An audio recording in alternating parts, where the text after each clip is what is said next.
बिस्मिल्लाहिर्रहमानिर्रहीम। अस्सलाम वालेकुम दोस्तों, कैसे हैं आप सब लोग। उम्मीद करता हूं बिल्कुल ठीक ठाक होंगे। मैं हूं आपका दोस्त और होस्ट नुमान अली और आप देख रहे हैं doctor Numan Ali Hamza YouTube channel.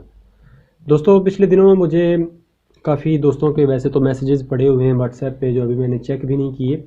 तो एक दोस्त का मैसेज था कि पीपीआर जो है उसका रिज़ल्ट आजकल के दिनों में क्या रिज़ल्ट है, मतलब उसमें कौन से इंजेक्शन वगैरह जो हैं उनका रिज़ल्ट अच्छा आ रहा है, कौन से इंजेक्शन हमें इस्तेमाल करवाने चाहिए। मेरे ख्याल से तो वो कोई पैरावेट का स्टाफ था, या फिर वैसे चस्का लेने वाले लोगों में से हो सकता है, या फिर सच में कोई मसला आ रहा होगा इसलिए उसने पूछा है। तो ज़्यादा चांसेस ये हैं कि वो पैरावेट स्टाफ का होगा, जिसको आप वेटरनरी असिस्टेंट कह सकते हैं। तो इसलिए मैंने सोचा कि आप लोगों को भी बता दूं कि अगर आपके जानवरों में पीपीआर का अल्लाह ना करे मसला बन जाता है, अचानक से कोई मसला आ जाता है, तो आप उसका इमरजेंसी में या फिर जो फौरी तौर पर आप इजीली हल कर सकते हो वो आप क्या कर सकते हैं। तो दोस्तों, चलते हैं बगैर वक्त ज़ाया किए, चलते हैं वीडियो को स्टार्ट करते हैं। लेकिन वीडियो स्टार्ट करने से पहले मेरी तमाम दोस्तों से गुजारिश है कि अगर अभी तक आप लोगों ने मेरे चैनल डॉक्टर नुमान अली हमज़ा को सब्सक्राइब नहीं किया तो पहले मेरे चैनल को सब्सक्राइब कर दीजिए और साथ में मैंने बेल आइकन को दबाकर ऑल पे क्लिक कर दीजिए, ताकि मेरी हर नई आने वाली वीडियो या कोई भी अपडेट जो है वो आपको सबसे पहले मिलती रहे। दोस्तों, वैसे तो ऑलरेडी मेरी पीपीआर पर 2-3 वीडियोस बनी हुई हैं, अगर आप चाहें तो देख सकते हैं। चैनल में जाकर आप सिंपली सर्च करें, आपको मिल जाएंगी। अगर आप नहीं देखना चाहते तो भी कोई मसला नहीं। आपको मैं आज की इस वीडियो में बता देता हूँ कि अगर इमरजेंसी में आपने हल करना हो तो आपने क्या हल करना है। दोस्तों, पीपीआर में जब जानवर को, मतलब जब तक मुंह में कह लें कि छाले नहीं बने होते, जानवर का टेम्परेचर अप रहता है। जब मुंह में छाले बन जाते हैं, यानी जब जानवर खाना पीना तकरीबन बंद कर चुका होता है, उस वक्त टेम्परेचर या तो मतलब नॉर्मल की तरफ आ जाता है या फिर टेम्परेचर डाउन हो जाता है।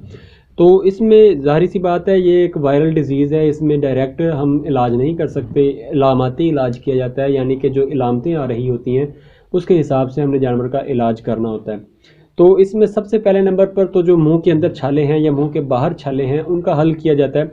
उसके लिए 3-4 चीज़ें होती हैं। एक तो लोग देसी हल करते हैं, वो मक्खन और मक्खन के अंदर शक्कर मिक्स करके वो जानवर के मुंह के अंदर लगा देते हैं, मुकम्मल मतलब कह लें कि मुंह के अंदर लगा देते हैं, ताकि वो अंदर नरम हिसाब बन जाए, जानवर की जो छाले वगैरह हैं वो कुछ बेहतर हो जाए। एक ये होता है। दूसरे नंबर पर आ जाती है ग्लिसरीन। वो जानवर को कुछ ना कुछ पिला भी देते हैं, मुंह के अंदर भी लगा देते हैं और बाहर भी लगा देते हैं, जहाँ जहाँ पर छाले वगैरह बने होते हैं। इसके अलावा दोस्तों आ जाता है KMNO4 का सलूशन। वो आप इजीली ले सकते हैं, बाहर बाज़ार से मिल जाता है। वो आप जानवर के मुंह के बाहर भी लगाते हैं और जानवर का अंदर से मुंह भी वॉश करते हैं उससे। इसके अलावा दोस्तों आ जाता है एक जंक्शन वायलेट। वो भी आप कह सकते हैं KMNO4 की तरह का ही होता है। वो भी आपने जानवर के मुंह के बाहर जो छाले वगैरह हैं, यानी कि जो होंठ जो हैं उन पर छाले बने हुए हैं, उन पर आपने लगाना है, और जानवर के मुंह के अंदर भी कह सकते हैं कि आपने उससे सफाई करनी है।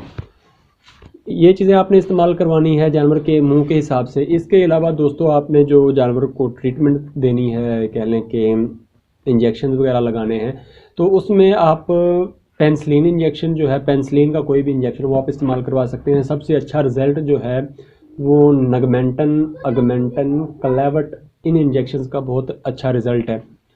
ये इसमें भी पेनिसिलिन मौजूद होती है, आप ये इस्तेमाल करवा सकते हैं। अगर ये आपको नहीं मिलते तो आप नॉर्मल जो है पेनबायोटिक, कॉम्बायोटिक या फिर पेनीवेट 5 ग्राम के नाम से जो इंजेक्शन आते हैं, आप उनमें से कोई इंजेक्शन इस्तेमाल करवा सकते हैं। इसके अलावा दोस्तों जानवर को आपने एंटी डायरियल इस्तेमाल करवाने होते हैं। कुछ लोग कहते हैं कि इस मर्ज़ में एंटी डायरियल इस्तेमाल नहीं करवाने चाहिए, ताकि मतलब जानवर जो है वो डायरिया के रास्ते जो है वायरस को बाहर निकाल दे, उसके अंदर वायरस का लोड जो है वो कम हो जाए। ये भी एक अच्छी बात है, लेकिन वो दूसरे जानवरों को भी नुकसान दे सकता है। तो आप इसमें एंटी डायरियल इस्तेमाल करवा भी सकते हैं, और नहीं करवाना चाहते तो भी कोई इशू नहीं है। अगर आप जानवर को इस्तेमाल करवाना चाहते हैं तब आप जानवर को डायरोबान पाउडर जो है वो इस्तेमाल करवा सकते हैं। पैक्लिन एस सिरप आता है, वो आप इस्तेमाल करवा सकते हैं। स्कोरेक्स सिरप आता है, वो इस्तेमाल करवा सकते हैं। और नो स्कोर नाम का सिरप आता है, वो इनमें से आप कोई भी आप एक इस्तेमाल करवा सकते हैं। इसके अलावा सपोर्टिव के तौर पर आपने जानवर को कोई ना कोई इंजेक्शन लगाना होता है ताकत का, वो आप MY काम इस्तेमाल कर सकते हैं, B कम्प्लेक्स या B12 इस्तेमाल करवा सकते हैं। इसके अलावा मल्टी वाइटामिन के नाम से इंजेक्शन आता है, उसमें से इन चारों में से कोई इंजेक्शन इस्तेमाल करवा सकते हैं। अगर जानवर का टेम्परेचर अप है तो वहाँ पर आपने जानवर को कोई ना कोई NSAID वगैरह जो है वो इस्तेमाल करवाना होता है। आप कीटोजैक्ट इस्तेमाल करवा सकते हैं, डिक्लोस्टार जो है वो इस्तेमाल करवा सकते हैं, मेलॉक्सिकेम जो हो गया, फ्लोनेक्सन, मैग्लोमाइन, इनमें से कोई इंजेक्शन आप इस्तेमाल करवा सकते हैं। तो दोस्तों ये था हमारा सिंपल सा इलाज। उम्मीद नहीं, पता है मुझे कि वीडियो कुछ लंबी हो गई है, लेकिन आपने ये सारी चीज़ें इस्तेमाल नहीं करवानी। आपने सिर्फ और सिर्फ हर किस्म जो है मतलब दवाई की जो टाइप है, यानी कि पहले मुंह में लगाने वाला जो है आपने कोई एक इस्तेमाल करवाना है।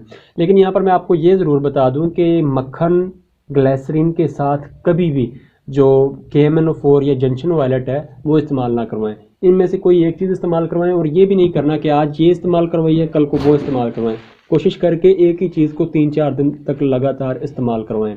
और बाकी जो सपोर्टिव है वो भी आपने एक इंजेक्शन इस्तेमाल करवाना है, एंटी डायरियल भी आपने एक ही इस्तेमाल करवाना है, और जो है हमारी एंटीबायोटिक वो भी आपने एक इस्तेमाल करवानी है, और दूसरा जो है एनसेड वो भी आपने एक इस्तेमाल करवाना है। तो दोस्तों ये थी हमारी आज की वीडियो। उम्मीद है वीडियो आपको अच्छी लगी होगी। अगर वीडियो अच्छी लगी हो तो लाइक कर दीजिएगा, दोस्तों के साथ शेयर कर दीजिएगा, और कमेंट सेक्शन में अपनी राय का इजहार ज़रूर कीजिएगा।